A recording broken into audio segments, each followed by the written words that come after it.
존재계는 남고 모자람이 없다. 네모, 세모, 원통, 직사각형 등 여러 가지의 도형이 있지만 그 중에서 둥근 모양이란 완전함을 의미한다. 둥근 원은 부족하지도 않고 모자라지도 않는다. 그래서 하늘을 둥글다고 말하기도 한다. 사람도 처세가 모나지 않고 주변과 원만한 관계를 유지한다면 삶도 삐걱거리지 않고 잘 굴러갈 것이다. 아마도 본성의 마음을 그리자면 둥글게 그리면 될 것이다. 어느 것 하나 튀어나온 부분이 없으니 정 맞을 일도 없고 원만한 상태로 존재할 것이다. 그러나 마음은 그렇지 않다. 여기서 부딪히고 저기서 깨지고 하는 것을 보면 이리저리 튀어나온 부분들이 많다는 의미이다. 허공처럼 둥글며 완전 무결한 본래의 마음과는 다르게 튀어나온 마음을 지니게 된 것은 취사선택의 마음이 들어섰기 때문이다. 취사선택이란 보고 듣고 맛보는 등의 감각작용을 통해 기억된 이미지를 비교함으로써 내 맘에 들고 안 들고를 가늠하는 것이다. 그렇기에 좋으면 애착하고 싫으면 원망을 일으키는 마음의 거품이 쏟아지는 것이다. 이와 같이 내면이 산만한 거품을 지니게 된 것은 보고 듣고 맛보는 등의 감각으로부터 비롯되었다. 보고 듣는 즉시 마음에 맞고 안 맞고를 분별하며 애착과 원망을 일으키는 탓에 허망한 마음으로 돌아선 것이다. 봄이 되면 연약하고 가냘픈 줄기로 거친 땅을 뚫고 움트며 나오는 힘은 어디로부터 온 것인가? 참으로 자연의 신비로움이란 경이로울 뿐이다. 그러나 그보다 더욱 경이로운 것이 있다면 허공일 것이다. 세상의 가치는 구하기 어려우면 올라가고 구하기 쉬우면 내려간다. 다이아몬드는 지구의 중심부에 존재하던 석탄이 오래도록 압력을 견디면서 변모된 것이다. 만일 다이아몬드가 어느 곳을 가더라도 발견할 수 있다면 그 가치는 당연히 폭락될 것이다. 값어치에 따라 소중함의 비율도 달라진다. 생명체는 물이 없으면 일주일도 생존하기 어렵다. 그토록 소중한 것이 물인데도 구하기 쉽기 때문에 별 가치를 느끼지 못한다. 공기는 어떠한가? 공기가 없으면 5분도 못 살기 때문에 신주단지처럼 모셔야 한다. 그러나 공기는 항상 우리와 함께 하고 있다. 너무 가까이 붙어 있다 보니 공기의 존재가 있는지 없는지 신경도 안 쓰고 산다. 그뿐만이 아니다. 허공이 없으면 사방이 막힌 것이라 사물을 볼 수도 없고 소리도 들을 수 없고 냄새도 맡을 수가 없다. 참으로 소중한 것이 허공이다. 하늘에 떠 있는 구름도 생겨났다 사라지기를 반복한다. 구름이 사라지면 어디로 가는가? 하늘에 구름의 집이 있어서 집으로 들어갔다가 집에서 나오는 것은 아니다. 만일 구름이 자신의 집에서 나오고 들어간다면 구름의 집을 발견할 수 있을 것이다. 그러나 허공에서 구름의 집을 발견할 수 없으니 구름집이 따로 있는 것은 아니다. 그러면서도 구름이 사라질 때는 허공으로 흔적 없이 사라진다. 허공에 구름이 숨었으니 생기는 것도 허공이 만드는 것이다. 세상에 존재하는 삼라만상 역시도 흔적 없이 사라지지 않는 것은 없다. 그들은 어딘가 의지처가 있기에 생겼다 사라졌다를 반복할 수 있다. 온 세상 삼라만상의 집은 허공일 것이다. 모든 것이 허공으로 숨기만 한다면 얼마 지나지 않아 세상은 텅 빈 허공밖에 없을 것이다. 숨어버린 구름이 다시 생기려면 그것을 주관하는 생명력이 있어야 한다. 호흡을 하는 것도 단순히 공기를 들이마시고 내쉬는 것이 아니다. 허공에는 프라나라는 생명력이 있으며 그것을 통해 우리는 존재하는 것이다. 허공이 숨 쉬면서 생명을 유지하도록 필요한 것들을 모아놓고 그것이 빠져나가지 못하도록 오존증이라는 칸을 막았다. 허공이 다른 삼라만상처럼 변하고 멸하는 속성을 지녔다면 구름을 허물고 다시 만드는 힘까지 소멸되겠지만 허공은 생긴 적이 없으므로 멸하지도 않는다. 허공은 여러 가지 인연으로 생겨난 것이 아니기 때문이다. 인연으로 만들어진 것은 한쪽의 인연이 사라지면 변하면서 부서지고 소멸되어야 한다. 생겨난 것은 소멸되지만 허공은 이것과 저것으로 만들어진 것이 아니기에 소멸되지도 않는다. 그래서 허공은 스스로 존재하기에 완전 무결하다고 하는 것이다. 허공이 구름만 허물고 다시 만드는 것은 아니다. 세상에 존재하는 모든 삼라만상을 거두고 다시 만들고를 반복하고 있다. 우리가 숨을 쉬지 못하면 생명을 유지할 수 없는 것은 허공과 연결된 존재이기 때문이다. 삼라만상은 지수화풍인 사대로 이루어진 것이며 그러한 요소가 허공에 가득 들어차 있으므로 구름을 거두고 만들듯이 만물이 생성과 소멸을 반복할 수 있다. 모든 만물과 생명체는 허공이 모습을 나타냅니다. 우리도 역시 허공의 존재들이다. 허공과 우리는 개별적으로 존재하는 별개의 것이 아니다. 잃어버린 지켜봄의 성품을 깨우려면 허공을 바라보는 안목을 길러야 한다. 사람들이 앉고 걷고 눕는다면 사람들이 앉고 걷기 편하도록 허공이 자신의 배를 갈라 길을 만들어주는 것이다. 호흡을 들이마시면 신선한 공기를 폐로 넣어주고 다 타서 꺼진 공기를 꺼내주는 것이다. 어떤 기적이 이토록 신비로울 수 있겠는가? 우리가 곧 허공이니 허공처럼 살아야 한다. 집착하고 원망하는 일 없이 허공의 마음을 사용해야 한다. 상대가 원하는 일을 하도록 방해할 필요는 없다. 우리는 다 같은 허공이기 때문이다. 그러나 상대방은 자신이 허공인 줄 모를 수도 있기에 내가 원하는 것을 상대방은 방해하려 할지도 모른다. 그렇다고 해서 분노하고 원망을 드러낸다면 맹인의 앞을 가로막는 것과 같을 것이니 그것은 이해가 아니다. 이와 같이 존재계는 허공을 따라 생멸하기에 남고 모자람이 없이 모두에게 공평하게 나누고 있다.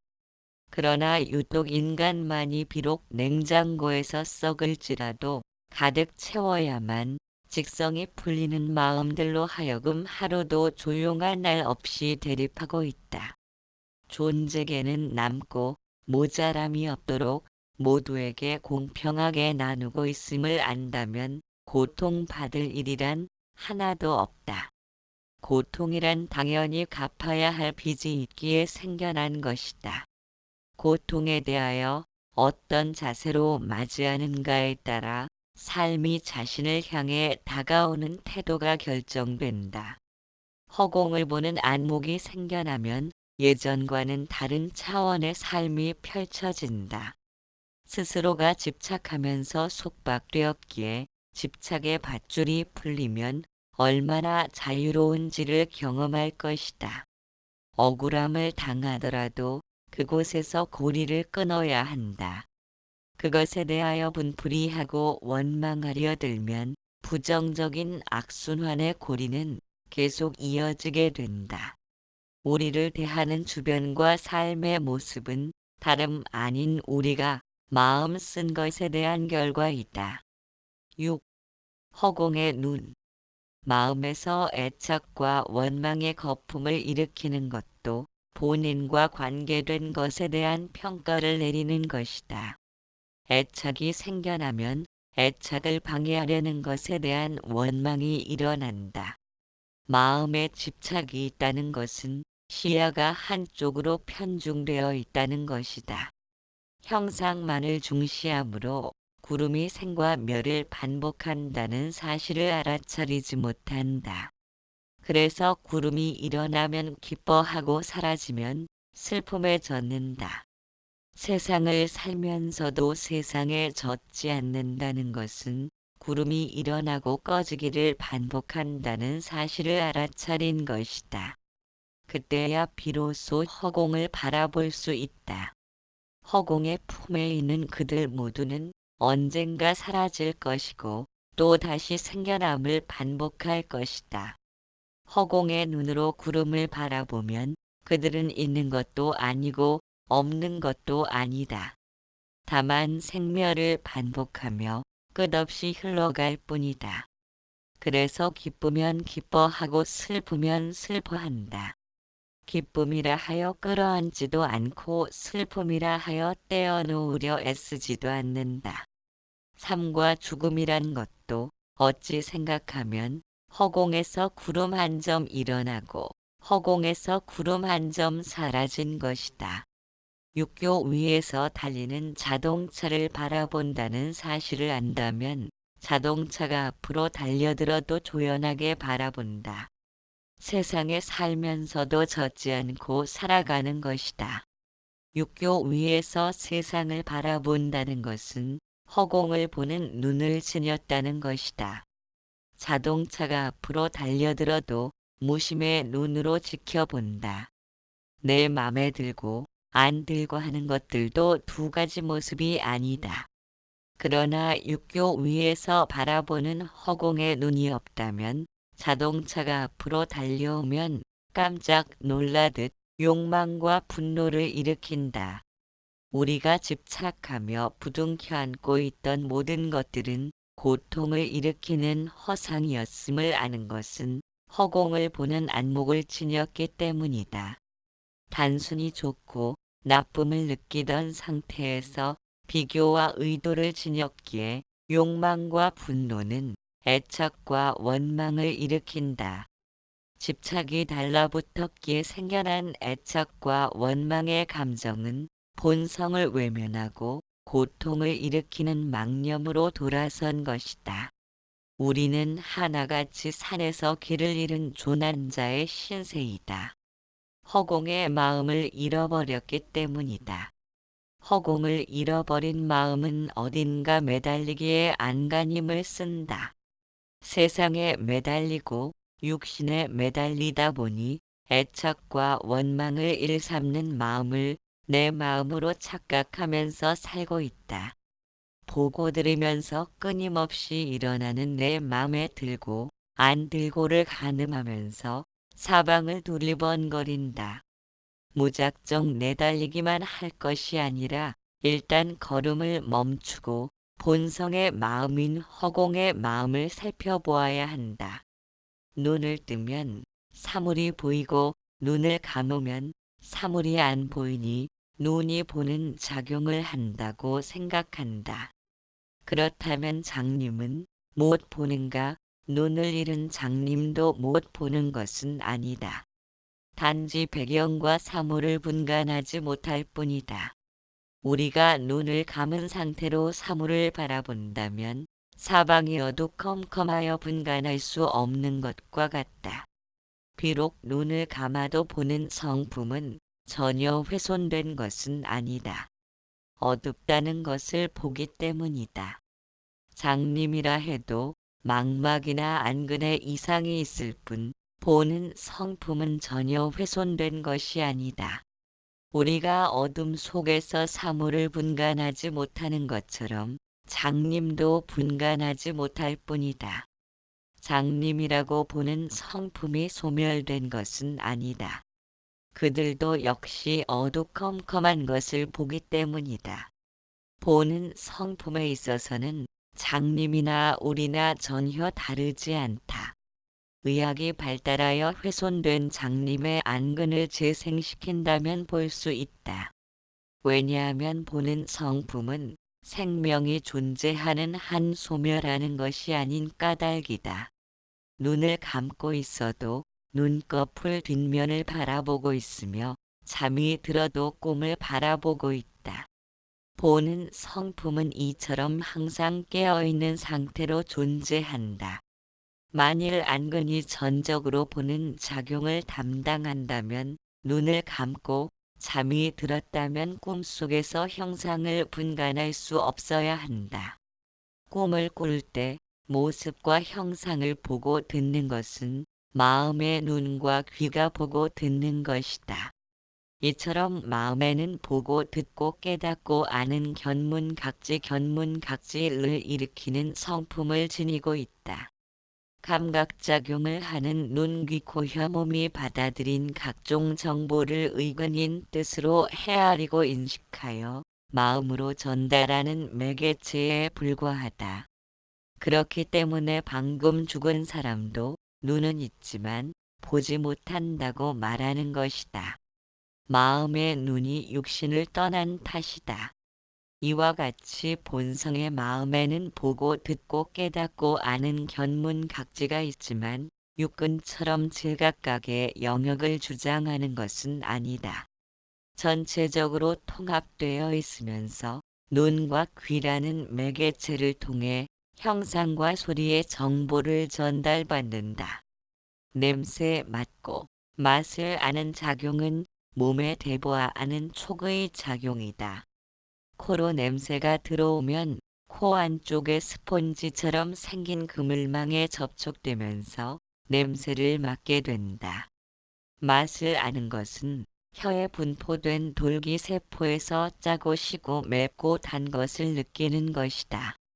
몸이 촉감을 느끼는 것도 다여야 알 수 있다.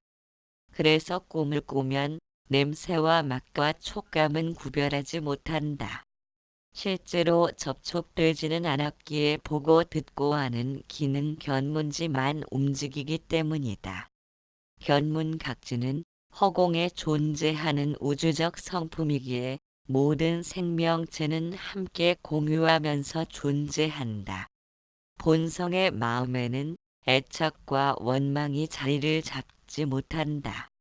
견문각지만 있을 뿐이기에 기쁨과 슬픔을 아는 작용에서 끝나기 때문이다.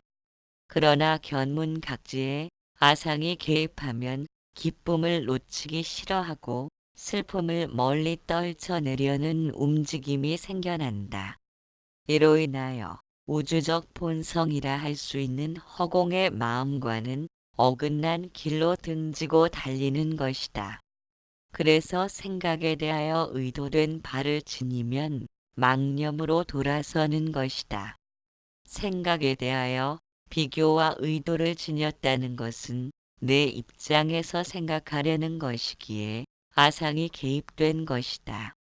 그러나 아상이 개입되지 않은 견문각지에서도 기쁨과 슬픔을 안다. 강아지도 주인을 보면 좋아서 꼬리를 흔든다. 주인을 보면 반갑고 기분이 좋아짐을 느끼는 것이다. 기쁨을 안다는 것은 슬픔도 안다는 것이다. 그러나 강아지에게는 아상의 마음이 들어서질 못함으로 애착하거나 원망하는 마음을 일으키지 못한다. 그렇기에 말 못하는 짐승들은 아무리 힘든 상황에 부닥쳐도 인간처럼 스스로 목숨을 버리는 극단적인 선택을 하지 못한다.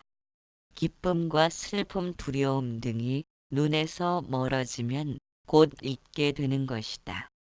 만약 짐승들도 다양한 언어를 사용할 수 있다면 인간과 똑같이 애착과 원망의 감정을 일으킬 것이다. 언어가 있음으로 해서 상대적인 관념인 너와 나, 밝음과 어둠, 기쁨과 슬픔 등의 개념이 자리 잡게 된다.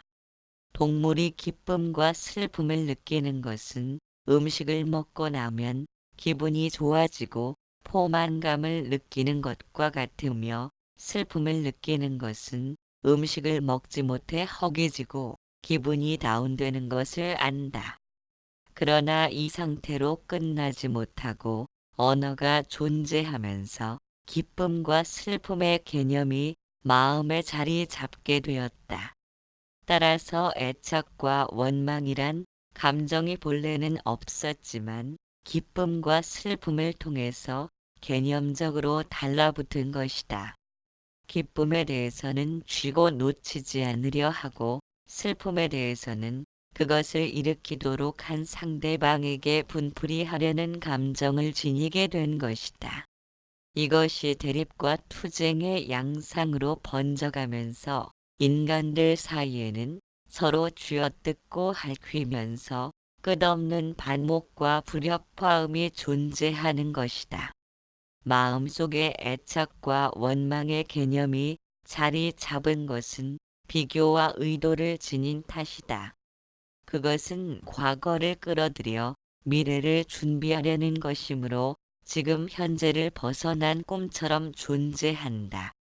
내 맘에 들고 안 들고 하는 양변의 마음은 견문각지의 성품에는 본래 없지만 인간만이 언어를 사용하기에 생겨난 것이다.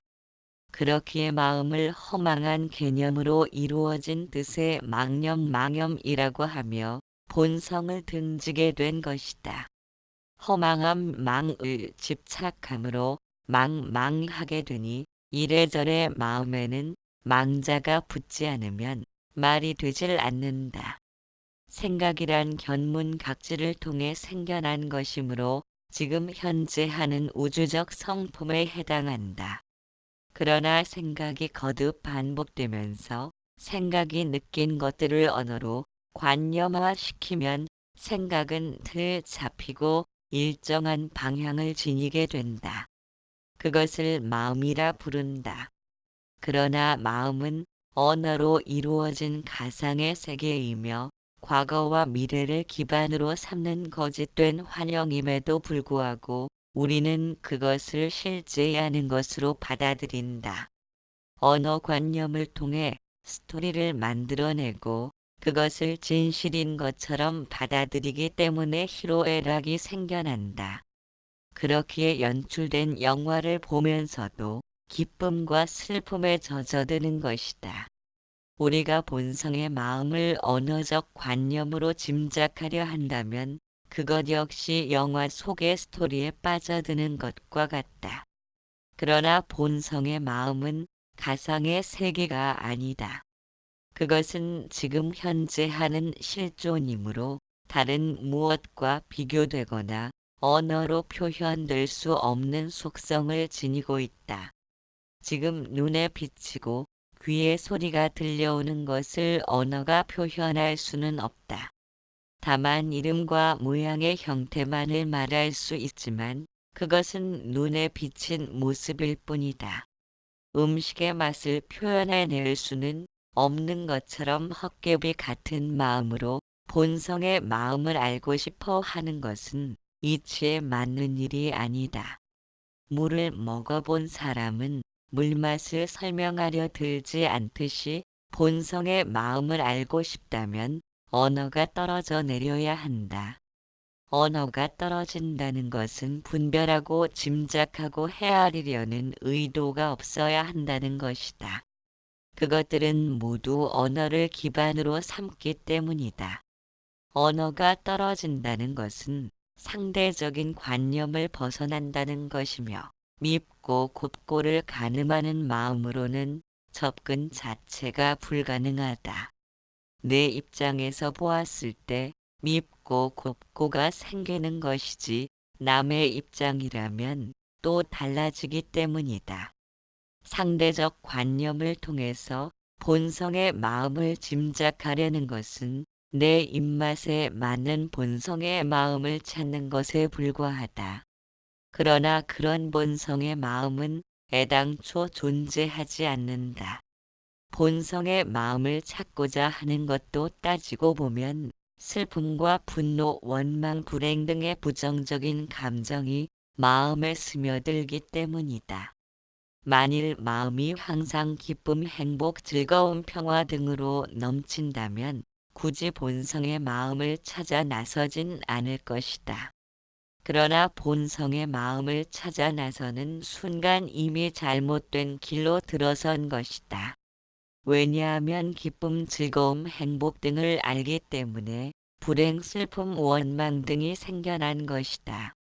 기쁘다는 것이 무엇을 의미하는지 모른다면 슬픔도 짐작할 방법이 없다. 다만 기분이 좋아지고 나빠지는 것 등은 포만감과 허기짐을 느끼듯 살면서 치러야 할 대가 정도로 여길 것이다.